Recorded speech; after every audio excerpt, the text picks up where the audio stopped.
So, Mom, are you excited for the Women's March? Absolutely. So why are you marching today? For the rights of women. Okay, we're here at Tyson's Corner. We were on 66 East, and they said that, or we were on 66, and they were like, oh, there's no parking at Vienna Metro Station, so we just came to Tyson's instead. My dad is here too. Why are you marching today, Dad? Oh, well, just to support all the women of America. Okay, Dad. Trampled by Trump. Right. Go off, Dad. Go off for that inclusivity. I wish I could turn it around on myself. So I have my Black Lives Matter shirt. Hey, this is the outfit for the march.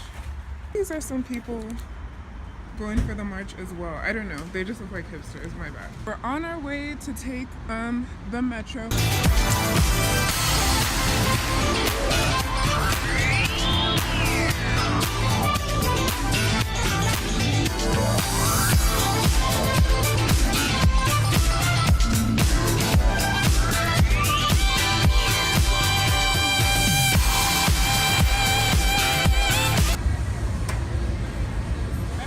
So they closed La Femme Plaza and Smithsonian, so we have to get off here at Federal Triangle.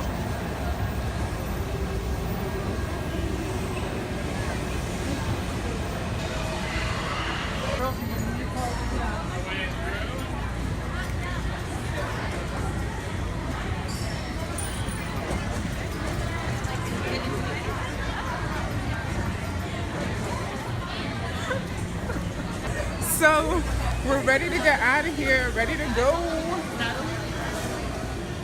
Yeah.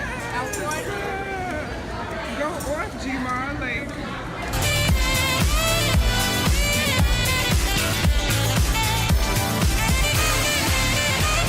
Okay guys, so we're out here. It's super exciting. I feel very motivated, very invigorated. Like I feel like I'm in a safe space. Mom, thoughts? Just how you're feeling right now. I feel happy. Why do you feel happy? Because I'm here to support women. I'm a woman too. Okay, go off. Yeah, we recognize that. You're visibly a woman. God, thoughts? Yay. Friends, how are you feeling? Excited to be here. Oh yeah? This is what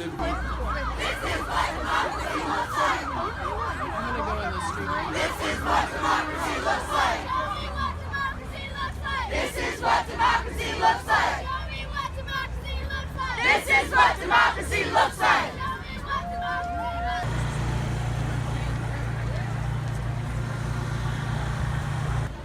The march doesn't start until 1:15, but people are still out here, still doing their thing.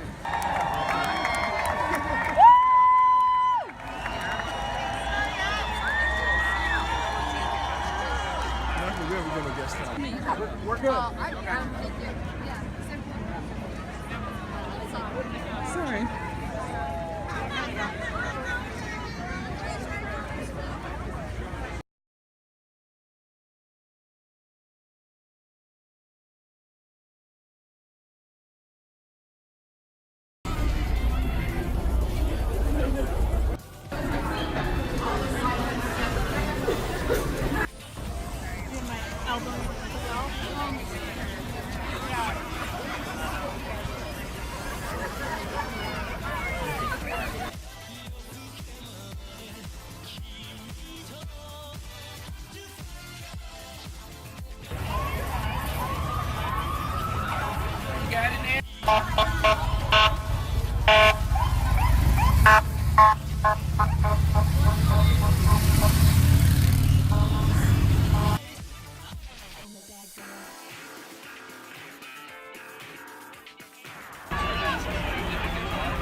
We are here for the little one. Oh.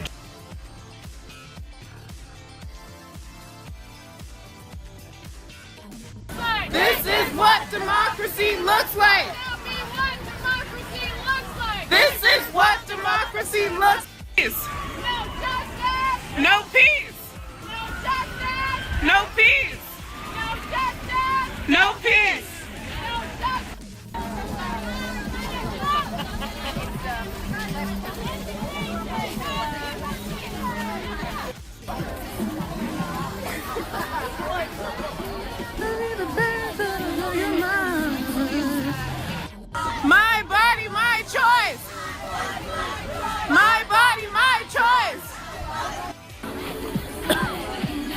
Somebody really smoking out loud right now.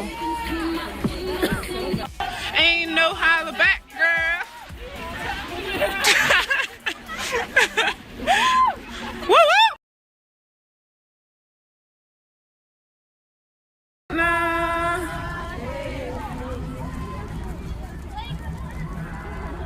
Nah, nah. Hey, Jude. Nah, nah, nah, nah, nah. Nah, nah, nah, nah.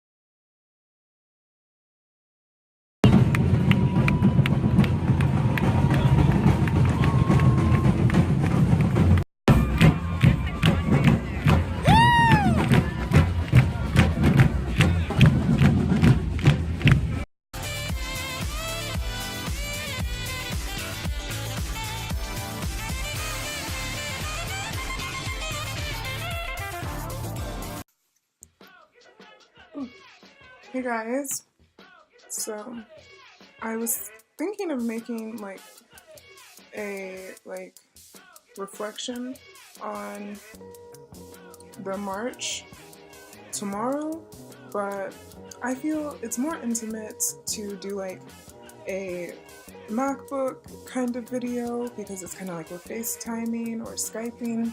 I just washed my face and I just used this, so my face is a bit shiny from the product.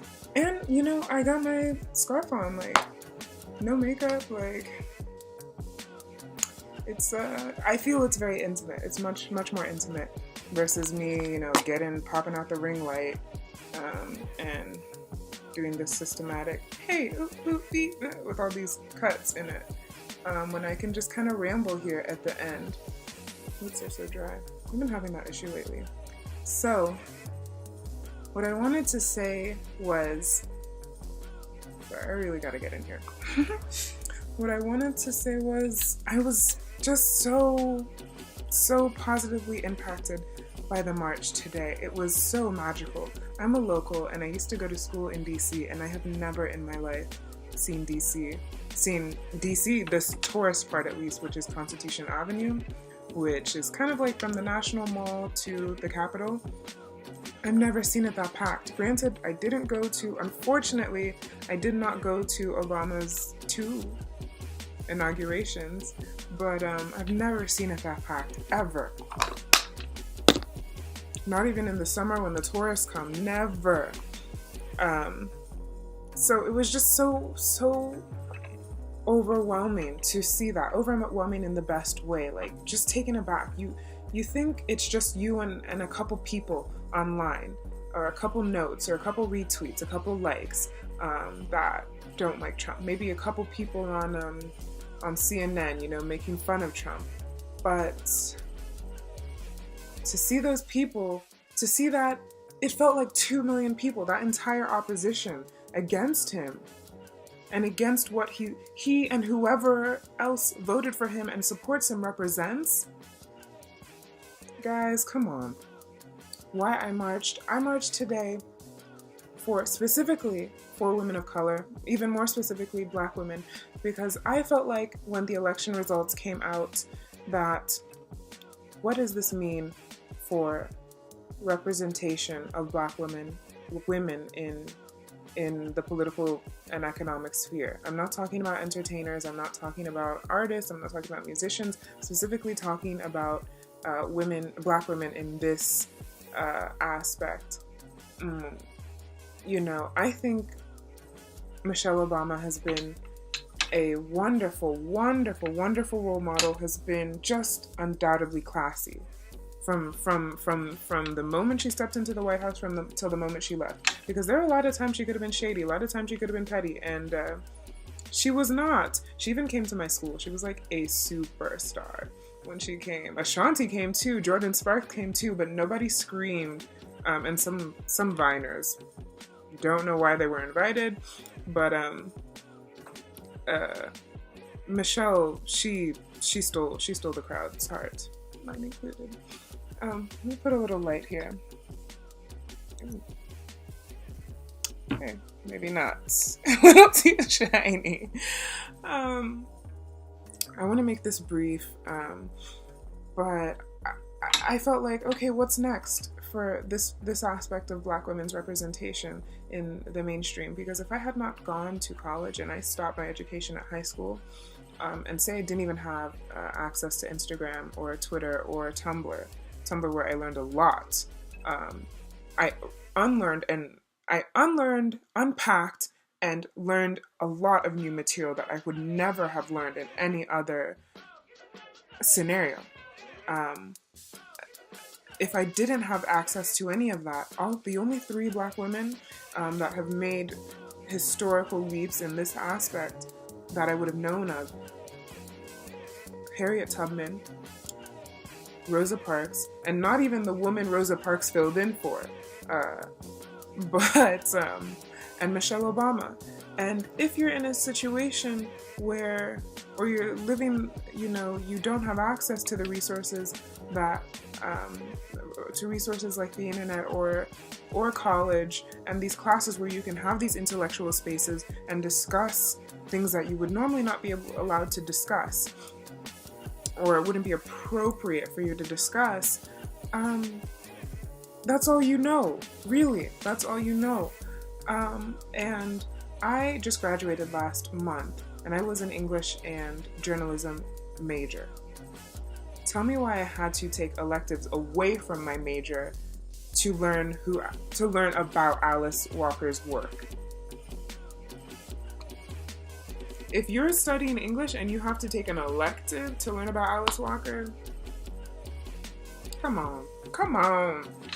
I learned about Angela Davis, stuff I would have no idea, women rather, I would have no idea about if I hadn't taken these electives. And I really think it's imperative that we change the curriculum around, because I was learning about Shakespeare. I'm tired of Shakespeare. I don't want to hear about Shakespeare anymore. I'm in college level English. Like, give me something new. Give me something, old dead white men aren't the only people that speak English and have contributed to the English language. Give me something from the indigenous communities. Give me something from Chicano communities. Give me something from Black American communities. Anyway, yeah, I had that conversation every day in all of my classes. I was that annoying girl that's like, can she just read the material? Why does she have to fight it? But speaking of fighting it, don't let somebody make you feel annoying for what you believe in, especially if it relates to social justice, because you have to be inconvenient. You have to make people feel uncomfortable in order for a change to happen. You have to be a thorn in their sides for change to occur. If you're just convenient and you kind of close yourself off into a small space and you're like, not saying you are not allowed to be shy and meek, but I'm talking about your actions, what you do, whether that's online, whether that's in person, whether you have access to do these things online or in person. Not everybody feels comfortable going outside because of how they identify as, or just the environment they live in. So I'm in no way trying to blame anybody for that and say, oh, darn you didn't come out today. Everybody has their reasons, and you don't have to explain that. Just knowing that so many people support, and I'm not going to get emotional, but there were so many people out in DC today, so many people out all over the world, not just America, the world. Don't sleep on spiritual energy, you guys. The energy, the power we were manifesting, we could have built, and I said this on my Instagram, we could have built a nation, an entire nation with that energy. So I want for women to know that you can have this space. You can have these intellectual safe spaces. You can have these safe spaces where you can identify as whatever you want to identify as, and no one is going to stone you to death, It was miraculous. It was so magical. There was so much female energy. I just don't want, and I really said I'm not going to get emotional. I can't get emotional, not with my satin scarf on. I just want women of color, specifically Black women, to know this is not the end. You know, this is not the end. We can make moves within our community. And there are people that I saw today at the march, allies. You know, sometimes, a lot of times for Black women, it feels like we're at the very bottom of the totem pole. And it's always us helping, making ourselves come up. And it's not always like that. It really isn't. There are a lot of people. Don't cry, girl. Don't cry. There are a lot of people, a lot of allies, a lot of non-Black women who really support us. You know, sometimes it can be really hard when you go online and you just see this type of behavior from people you thought, well, like, what did we do to you? You know, what did Black women really do? Not quite sure, not quite understanding that. And it's really good to have that support when you go out there. I could have screamed Black Lives Matter 100 times. And somebody, even if it was one person, it wouldn't have been one person, but even if it was one person, that one person would have screamed Black Lives Matter with me, or screamed back, no justice, no peace with me. So it was really just a very welcoming environment. And not that two of my friends couldn't come. That's why I went with my parents. I would have gone alone, you know. But my parents, my friend was like, well, if there's another one, I will definitely come. We don't want there to be another one, you know, but this is the environment that we live in. So definitely if there's another one, I really, really, really, if you have access to it, if it's accessible for you, come. If you can live stream it, come, because you can feel that energy over the internet. I promise you that. Don't sleep on spiritual energy. But that's why I marched. I don't even know if I really answered it, but this video is like 11 minutes long now, and I'm attaching it to the end of this vlog, so definitely gonna end it here. I'm gonna go take a shower and have a great night's sleep, because you see how it's this. It's like a sticky mess. I'm gonna have a great night's sleep because it was just so full of female empowerment today, and I'm gonna sleep on that. I'm gonna sleep on that and know that it's not over, guys. This is not the end of the world. We still rise and we still resist. And I'm not gonna get emotional, so I'm gonna end it right here. Thanks for watching, guys.